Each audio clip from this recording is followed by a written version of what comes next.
பிரியமானவர்களே, உங்கள் அனைவருக்கும் என் அன்பார்ந்த வணக்கம். இயேசு கிறிஸ்துவின் மகிமுள்ள நாமத்தினாலே அவருடைய சத்திய வார்த்தைகளை இவ்வேளையிலே நாம் தியானிக்கும்படியான ஒரு பெரிய பாக்கியத்தை கர்த்தர் நமக்கு கொடுத்த அவருடைய கிருபைக்கு கொடான கொடி ஸ்தோத்திரம். இந்த நாளை காணாமல் எத்தனையோ ஆத்துமாக்கள் மறைந்திருக்கிறார்கள். துக்கத்தோடு துயரத்தோடும் ஏந்திரிக்க முடியாமல் சஞ்சலத்தோடு இருக்கிற வாழ்க்கையை நினைவு கூறுங்கள். ஆனால் நம்மையோ கர்த்தர் கிருபையோடு வல்லமையோடு பாதுகாத்து கொண்டார். அவருடைய உள்ளங்கைகளில் நம்மை ஏந்தி உள்ளார். அவருடைய மகிமையின் கரம் நம்மளை பிடித்து வழிநடத்துகிறது என்பதை நாம் அனுதினமும் நினைத்து கர்த்தரை ஸ்தோத்திரிக்க வேண்டும். அவருடைய நாமத்தை மகிழ்ந்து புகழ்ந்து எப்பொழுதும் அவர் நாமத்தை துதிக்கப்படத்தக்கவர்களாய் இருக்க வேண்டும். அவருடைய வல்லமுள்ள கரம் நம்மளை தாங்குகிறது. எவ்வளவு பாக்கியம் என்பதை உணர்ந்து கொள்ளுங்கள்.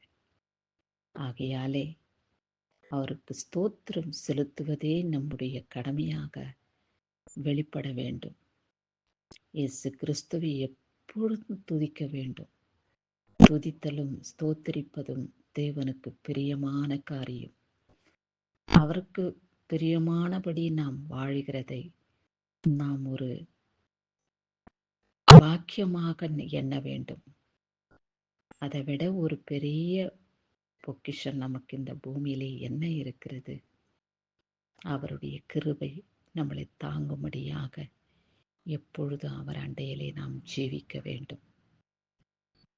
சரி, கர்த்தர் இந்நாளிலே நமக்கென்று என்ன வார்த்தை கொடுத்திருக்கிறார் என்று பார்ப்போம். ஏசாயா 54 அதிகாரம் 10வது வசனம். மலைகள் விலகினாலும் பர்வதங்கள் நிலைபெயர்ந்தாலும் என் கிருபை உன்னை விட்டு விலகாமலும் என் சமாதானத்தின் உடன்படிக்கை நிலைபெயராமலும் இருக்கும் என்று உன்மேல் மனதுருகுகிற கர்த்தர் சொல்லியிருக்கிறார் என்று எழுதப்பட்டுள்ளது. முழு வசனம் இப்படியாய் சொல்லியுள்ளது.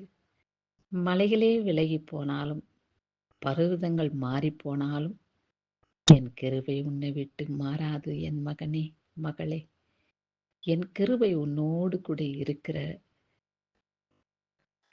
தயவு, என்னுடைய தயவு உன்னோடு கூட இருக்கிறது என்று நீ அறிந்து கொள். உன் கிருபை எப்போதும் உனக்கு வேண்டியவைகளை தேவைகளை பூர்த்தி செய்கிற கிருபையாக காணப்படும். அவருடைய கிருபை நம்மளை விட்டு எப்பொழுதுமே விலகிடாதாம். அவருடைய சமாதானத்தின் உடன்படிக்கை நம்மளோடு கூட நிலவரச் செய்கிறாராம், உறுதிப்படுத்துகிறாராம். அவருடைய சமாதானம் நமக்கு நிலைத்திருக்கும்படியா நம்மிடத்தில் அவரை உடன்படிக்கை செய்து கொள்கிறார் என்று உன்மேல் மனதுருகுகிற கர்த்தர் சொல்லியிருக்கிறார்.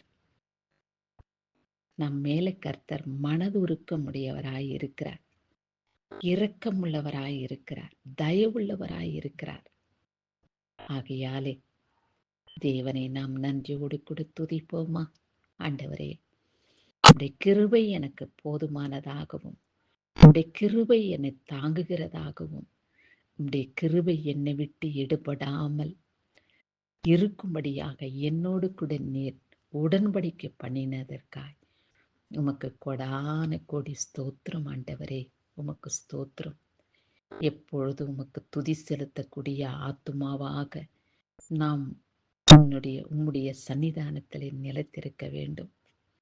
நீர் என்னோடு கூட உடன்படிக்கை பண்ணும் பொழுது உம்முடைய உடன்படிக்கையை நான் பின்பற்றி வரக்கூடிய பாக்கியத்தை எனக்கு கொடுங்க. ஆசீர்வாதத்தினாலே உன்னை நிரப்புவேன் என்று என் மேல மனதுருகிற கர்த்தர் சொல்லியிருக்கிறார் என்று நீர் விளம்பினபடியினாலே உமக்கு கொடான கொடி ஸ்தோத்திரம். ஆண்டவரே, ஸ்தோத்திரம். இன்றைக்கு நாங்கள் ஜீவனோடு இருக்கிறது உடைய சுத்த கிருபைதான். ஆண்டவரே, உடைய சுத்த கிருபைதான் தகப்பனே. உடைய கிருபை என்னை விட்டு விலகாமலும் உடைய சமாதானத்தின் உடன்படிக்கை என்னிடத்தில் எடுத்துக்கொள்ளாமலும் நீர் இருக்கிறபடியினாலே உமக்கு ஸ்தோத்திரம் ஆண்டவரே என்று இப்பொழுது அவருக்கு துதி செலுத்தக்கூடியவர்களாக நாம் நிலைத்திருப்போம். இந்த பூமியிலே நாம் வாழ்கிற நாள் வரைக்கும் அவருக்கு பிரியமானபடி, அவருக்கு சித்தமானபடி வாழ கர்த்தர் நமக்கு கிருபை செய்வாராக. இந்நாளிலே பிறந்த நாளையும் திருமண நாளையும் கொண்டாடப்படுகிறவர்களை கர்த்தர் ஆசீர்வதிக்கவே ஆசீர்வதிப்பாராக.